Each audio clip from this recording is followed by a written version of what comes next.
তিনি যদি মুসলমান তোষণ করেন তাহলে কাউকে না কাউকে হিন্দুদের সাপোর্টে দাঁড়াতে হবে। আজকে হিন্দুরা এখানে খাদ্রে মে হ্যাঁ, এটা বুঝতে হবে।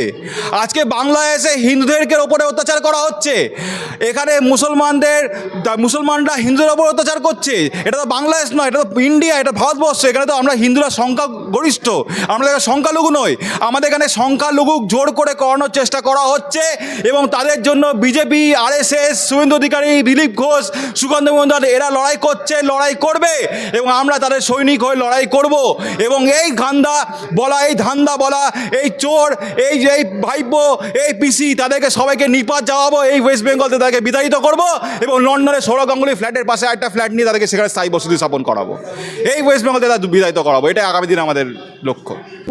যারা আগুন নিয়ে খেলা করে, বাংলাকে অশান্ত করার চেষ্টা করছে, কেউ তাদের ষড়যন্ত্রে পা দেবেন না, রেড রোড থেকে বার্তা দিচ্ছেন অভিষেক বন্দ্যোপাধ্যায়, কি বলবেন? আরে তিনি নিজেই তো সবথেকে বড় ষড়যন্ত্রকারী। আজকে রেড রোডে সভা থেকে তিনি বলছেন যে হিন্দু ধর্ম একটা গান্দা ধর্ম।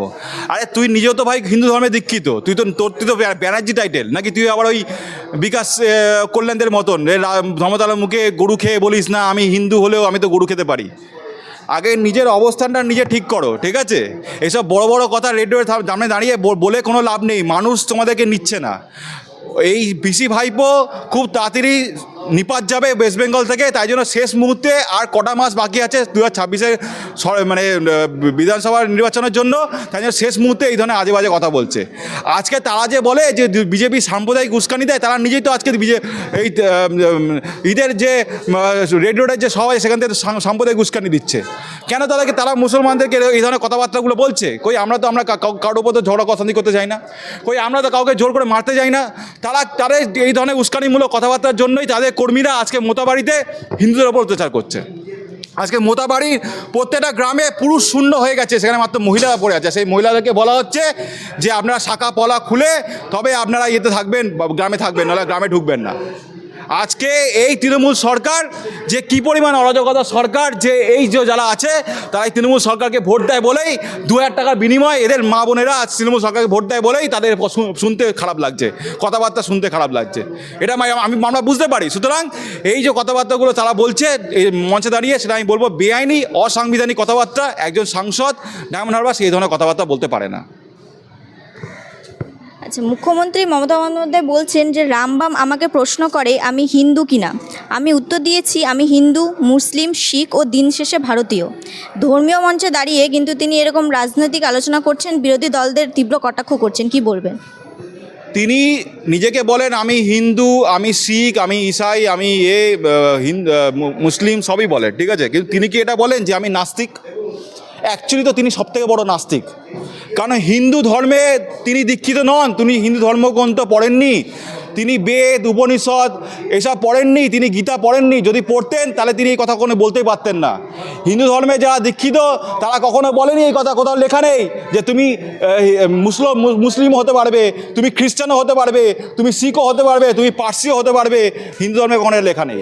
হিন্দু ধর্ম অনেক প্রাচীন ধর্ম এবং সেই ধর্মে দীক্ষিত হতে গেলে আগে হিন্দু ধর্ম, আগে গীতাটা ভালো করে পড়তে হবে, আগে পড়াশোনা করতে হবে। এইসব আজে বাজে কথা বলে কোনো লাভ নেই। আজকে দেখলেন তো লন্ডনে আপনি গেলেন, লন্ডনের বাচ্চা ছেলেমেয়েরা প্ল্যাকার্ড নিয়ে আপনার সামনে দাঁড়িয়ে আছে যে অভয়ার কি হলো, অভয়ার বিচার তো হলো না, আপনি তো অভয়ার বিচার দিতে পারলেন না। সেই লন্ডনে গিয়ে আপনি ভারতের মুখ পোড়ালেন, কারণ আপনার মুখে এই কথা মানায় না। আচ্ছা, আপনি গীতা পড়েছেন? দেখুন, আমি গীতা হয়তো পড়িনি, কিন্তু গীতাকে আমি সম্মান করি, আমি মানি। কারণ গীতা পড়তে গেলে, গীতা তো আর এক পেজের গীতা নয় যে আমি একটা পেজ উল্টালাম আর গীতা পড়া হয়ে গেল। গীতা অনেক মোটা বই, সেই বইটাকে পড়ার পর সেটাকে মানে বুঝতে হবে এবং সেই মানে বোঝার জন্যই আপনাদের সবাইকে যেতে হবে কোথায়?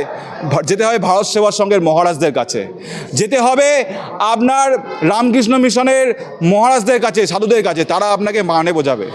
আপনি নিজে থেকে গীতা পড়ে গীতার মানে বুঝতে পারবেন না। যদি বুঝতে পারতেন তাহলে আপনি এই রেড রোডে দাঁড়িয়ে সবাই দাঁড়িয়ে এইসব আজে বাজে কথা বলতেন না, এই সাম্প্রদায়িক উস্কানিমূলক কথাবার্তা বলতেন না। আপনি মাঝে বোঝেননি, আপনার বয়সটাই হয়েছে, আপনার চুল এখন পাকেননি, হয়তো পেকেছে, আপনি সেটা কলপ করে রাখেন কালো করে লোকে না দেখানোর জন্য। সুতরাং এই ধরনের কথাবার্তা বলে কোনো লাভ নেই। আগে গীতাটা পড়ুন, মহারাজদের কাছে, কার্তিক মহারাজের কাছে যান, তার শরণাপন্ন হন, তিনি আপনাকে গীতা পড়ে তার মানে বোঝাবে। আচ্ছা, ঈদের দিনে এরকম ধর্মীয় মঞ্চে দাঁড়িয়ে তিনি যে এরকম রাজনৈতিক বক্তৃতা দিচ্ছেন, শুধুমাত্র কি মুসলিম ভোটকে আকর্ষণ করার জন্যই তিনি এরকম বলছেন? এটা তো প্রমাণিত হয়ে যাচ্ছে যে তিনি হিন্দু ধর্মকে বলেছে গান্দা ধর্ম। ঠিক আছে, তিনি হিন্দু ধর্ম মানে গান্দা ধর্ম, আর তিনি যে মুসলমানদেরকে নিয়ে করেন সেটা কি, সেটা হচ্ছে মানে একটা বলতে পারে সেটা হচ্ছে সবচেয়ে গান্দা প্রেম। মুসলমানদের সাথে তার গান্দা প্রেম। আপনারা তো জানেন না, তার অটোবায়োগ্রাফিতে লেখা আছে এই দিদিমণি যে তিনি আগে কলেজ লাইফে যোগমায়া দেবী কলেজে যখন তিনি পড়তেন বিএ অনার্স, তখন তিনি একটা প্রেম ভালোবাসার আবদ্ধ হয়েছিলেন। ঠিক আছে, তারপর থেকে তিনি আর বিয়ে করেননি, কারণ তার সাথে বিয়ে হয়নি বলে তারপর তিনি আর বিয়ে সারা জীবন আইবুড়ো থেকে গেলেন। সুতরাং তিনি যে এই যে হিন্দু ধর্মকে বলছে গান্দা, তিনি নিজে তো সবথেকে বড় গান্দা, আর তিনি মুসলমানদেরকে নিয়ে করেন ধান্দা। আজকে ধান্দার জন্যই তিনি ওই রেড রোডে সবাই এইসব বড় বড় বক্তৃতা দিয়েছেন, আর যাদের এই মুসলমান ভোট ব্যাংকটা তাদের কাছেই থাকে। আর আমাদের দিলীপ ঘোষ এবং শুভেন্দু অধিকারী তারা তো বলে দিয়েছে যে আমাদের দরকার নেই মুসলমান ভোটে, আমরা হিন্দু ভোটেই জিতেছি এবং আমাদের হিন্দু ভোটেই জিতবো, মুসলমান ভোটে আমার দরকার নেই। হিন্দুতে টিএমসির 5 হিন্দু যদি 5% হিন্দু যদি বিজেপিকে ভোট দেয়, 2026-এ বিজেপি সরকার আসবে এবং এই তৃণমূলের চোর রানীকে একদম নয় প্রেসিডেন্সি উমেন্স কারেকশন হোক, নয় বারুইপুর জেলে ট্রান্সফার করে দেওয়া হবে। এই পশ্চিমবাংলা থেকে তাকে বিতাড়িত করবে। আচ্ছা, তাহলে তো তৃণমূল যদি মুসলিম ভোটকে কেন্দ্র করে এরকম ভাষণ দেয়, তাহলে বিজেপিও তো হিন্দুদের ভোট হিন্দুদের হয়ে কথা বলছে। তাহলে পশ্চিমবঙ্গের প্রধান বিরোধী দলও হিন্দুদের হয়ে কথা বলছে, যেটা প্রশাসন রয়েছে তৃণমূল তারাও মুসলিমদের, মানে একটা ধর্মের রাজনীতি চলছে। তাহলে এটা তো স্বাভাবিক। তাহলে তিনি যদি মুসলমান তোষণ করেন, তাহলে কাউকে না কাউকে হিন্দুদের সাপোর্টে দাঁড়াতে হবে। আজকে হিন্দুরা এখানে খাদ্রে মে হ্যাঁ, এটা বুঝতে হবে। আজকে বাংলাদেশে হিন্দুদেরকে ওপরে অত্যাচার করা হচ্ছে, এখানে মুসলমানরা হিন্দুদের ওপর অত্যাচার করছে। এটা তো বাংলাদেশ নয়, এটা তো ইন্ডিয়া, এটা ভারতবর্ষ। এখানে তো আমরা হিন্দুরা সংখ্যা গরিষ্ঠ, আমরা এখানে সংখ্যালঘু নই। আমাদের এখানে সংখ্যালঘু জোর করে করানোর চেষ্টা করা হচ্ছে এবং তাদের জন্য বিজেপি, RSS, শুভেন্দু অধিকারী, দিলীপ ঘোষ, সুকান্ত মজুমদার এরা লড়াই করছে, লড়াই করবে এবং আমরা তাদের সৈনিক হয়ে লড়াই করব। এবং এই ধান্দা বলা, এই ধান্দা বলা, এই চোর, এই ভাইপো, এই পিসি, তাদেরকে সবাইকে নিপাত যাওয়াবো, এই ওয়েস্ট বেঙ্গলতে তাদেরকে বিতাড়িত করব এবং লন্ডনের সৌরভ গাঙ্গুলি ফ্ল্যাটের পাশে একটা ফ্ল্যাট নিয়ে তাদেরকে সেখানে স্থায়ী বসতি স্থাপন করাবো, এই ওয়েস্ট বেঙ্গলতে তাদের বিতাড়িত করাবো। এটা আগামী দিনে আমাদের লক্ষ্য।